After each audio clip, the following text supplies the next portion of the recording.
Bom, boa noite a todos mais uma vez. Em cima, a partir das colocações do professor José Medeiros, eu gostaria de fazer eh, uma pequena teorização, né, uma bem breve teorização, que eu acho que vai ao encontro do que o professor José Medeiros coloca, que eu acho que central é essa questão da soberania, né.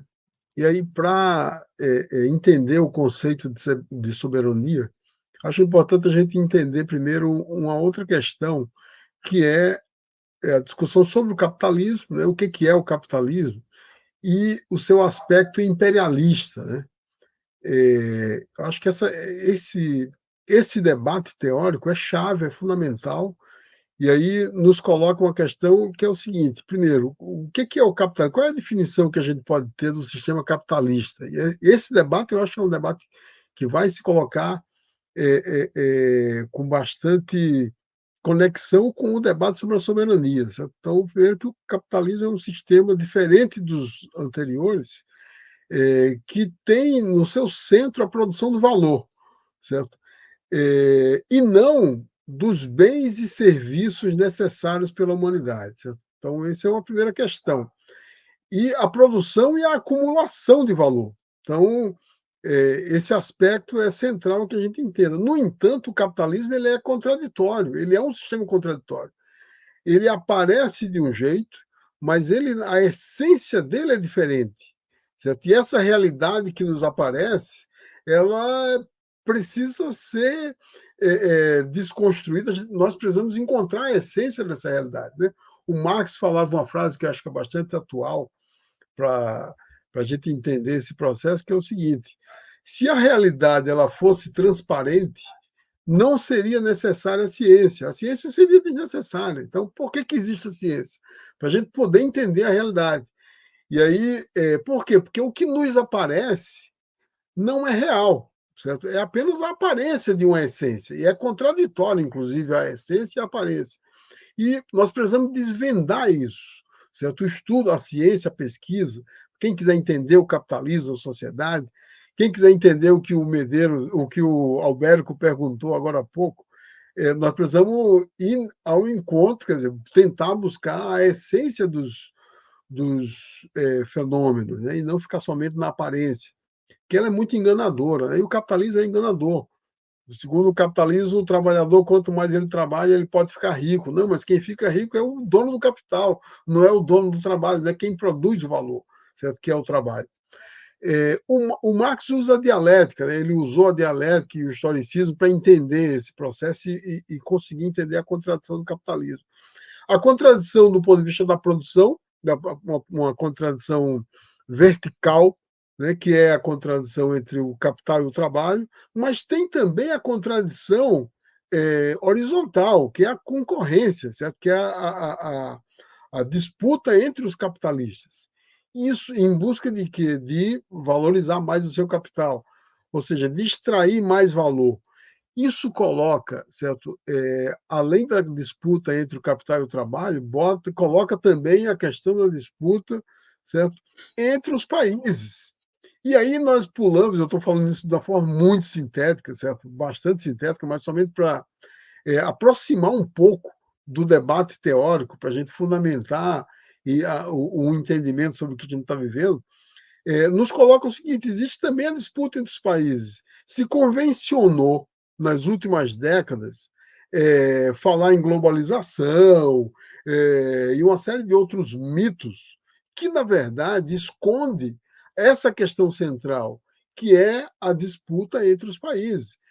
É a lei do desenvolvimento desigual e combinado, certo? Que é parte do capitalismo, certo? O capitalismo, o país mais industrializado, a relação que ele tem, certo, com os menos industrializados não é de apoio, de solidariedade, de resolver o problema do desenvolvimento, não, é de extrair desse país, certo? É de mantê-lo no subdesenvolvimento.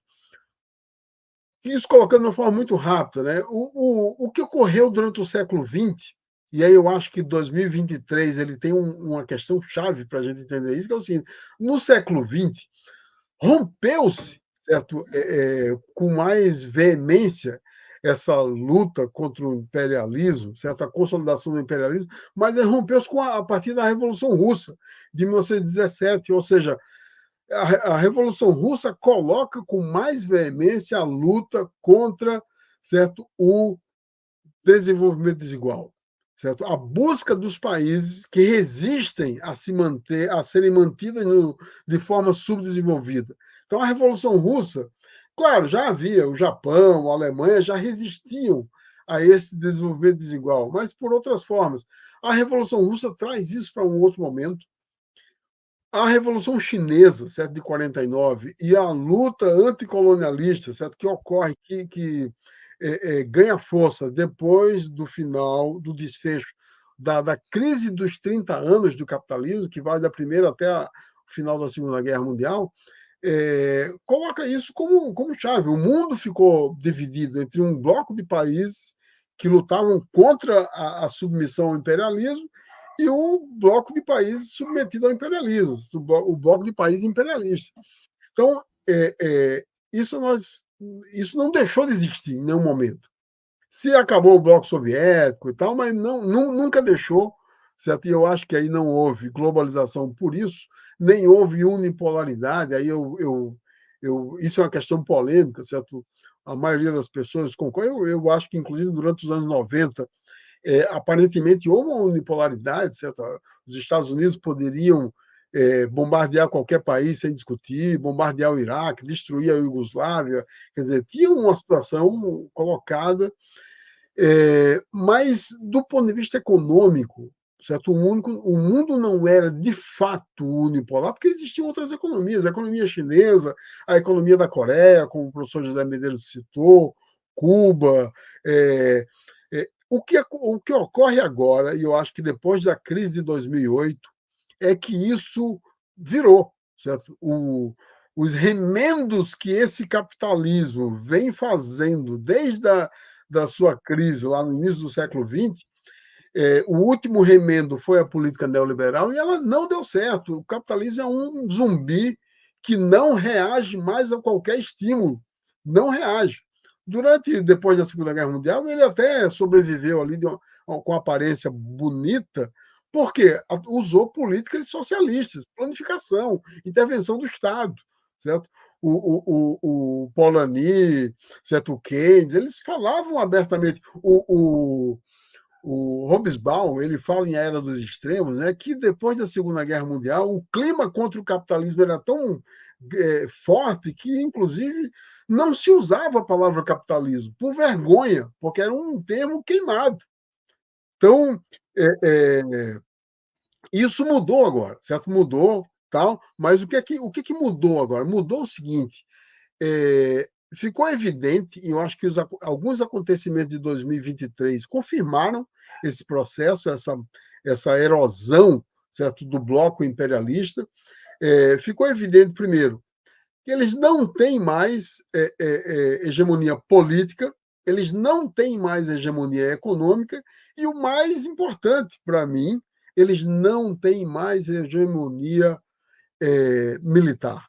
Certo? Então, não existe mais. Ficou demonstrado, para mim e para o mundo acho que está, inclusive, reagindo noutra direção. O fortalecimento dos BRICS é um sintoma disso, e eu acho que em 2023, indo para a resposta ao Albérico, né?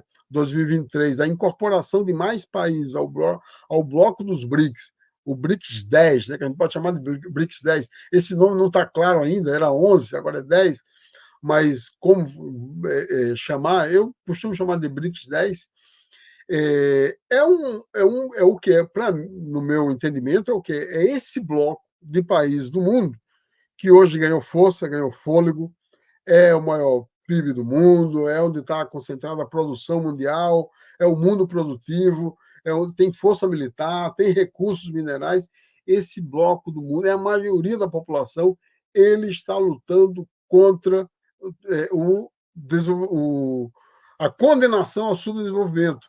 Está lutando por isso que o professor Medeiros muito bem colocou, que é o centro, é a luta pela soberania. É a luta Oi? para ter um papel de submissão, certo, no mundo, certo? Não ter destinado a ser um país exportador de matéria-prima, certo? De soja, de petróleo, de minério de ferro, como nós estamos regredindo, por exemplo, aqui no Brasil. Então, essa é a questão chave, certo? Mas eu acho que esse bloco se fortaleceu. A guerra na Ucrânia, o desenvolvimento da guerra na Ucrânia, consolidou, certo, esse aspecto. Então, a derrota fragorosa da OTAN, certo, na Ucrânia, nos deixa essa impressão de que pô, a hegemonia militar americana não existe, certo? Não existe. E ela vem de seguidas derrotas, não foi só lá no Vietnã, não foi na Coreia, contra a derrota contra a China, né, na Coreia e no Vietnã, mas no Afeganistão recentemente, certo? Na Síria, na Ucrânia, e a derrota que está sofrendo em Gaza é outra, eu acho que é outra